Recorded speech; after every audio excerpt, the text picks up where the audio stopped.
ప్రాణము పోసిన శంకరుడాడే సోట కట్టిన పుణ్యం కట్టెల పానుకు సిద్ధం చేసే ఆటేరా తల్లి బిడ్డకు మధ్యన కట్టిన కోట పుట్టెడు నిప్పుల బట్టను కట్టి బద్దలు కొట్టే మాటేరా కన్న పేరు సంబంధమే. నమస్తే అందరికి. ఈ రోజు మీ ముందుకు రావడానికి కారణం ఇందాక వీడియోలో చూసే ఉంటారు, వనిత. అనంతపురం జిల్లా కుడేరు మండలం కొరకోడు గ్రామం. నేనైతే చాలా ఎమోషనల్ అయిపోయినా ఈ సిచ్యువేషన్ చూసి. అసలుకి ఎవరికి రాకూడదు ఇట్లా సిచ్యువేషన్. కాకపోతే అమ్మాయి ఒక టాపర్, డిగ్రీ కంప్లీట్ అయింది.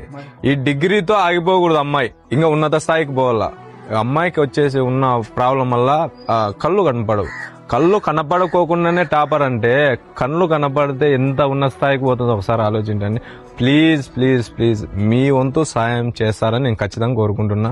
అమ్మాయికి ఒక 50 lakhs దాకా ఖర్చు అవుతుందంట.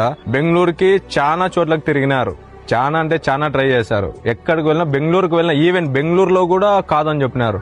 కాకపోతే కొంతమంది డాక్టర్ సజెషన్ వల్ల ముంబైకి తీసుకువెళ్తే తెలిసిందనమాట ఆమెకి నర్సు చాలా వీక్ అంట. ఆ నర్సు స్ట్రాంగ్ కావడానికి 50 lakhs, ఆ ఇంజక్షన్కి ఇవన్నీ 50 lakhs దాకా ఖర్చు అవుతుంది. ఎవరన్నా రాజకీయ నాయకులు కానీ, ఉన్నత వ్యక్తులు కానీ, ఎవరన్నా పెద్ద వ్యక్తులు చూస్తా అంటే ప్లీజ్ రెస్పాండ్ కాండి. ఇది అందరూ చేయి కలిపితేనే ఇదంతా జరిగే విషయము నాకు అర్థమైంది.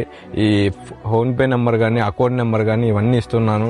ఇవన్నీ వాళ్ళవే. ప్లీజ్ హెల్ప్ చేస్తారని కోరుకుంటున్నాం. ఖచ్చితంగా తిరిగి వనిత మనల్ని చూడాలా, మనతో మాట్లాడాలా, మనలాగే నవ్వాలా, మన వీడియోస్ చూసి నవ్వాలా. నాకు అది ఏముంది. కన్న తల్లి కూడా చాలా పోరాడినారనమాట పాపకి. ఎట్లా తిరిగి నా పాప చూడాలా, మమ్మల్ని చూడాలా అని ఇదితోనే. కాకపోతే దురదృష్టవశాత్తు వనిత వాళ్ళ అమ్మగారు ఎక్స్పైర్ అయిపోయారు. నేను ఒక స్టేజ్ లో నిలబడి మా పేరెంట్స్ కి తోడుగా ఉండాలని అనుకుంటున్నాను.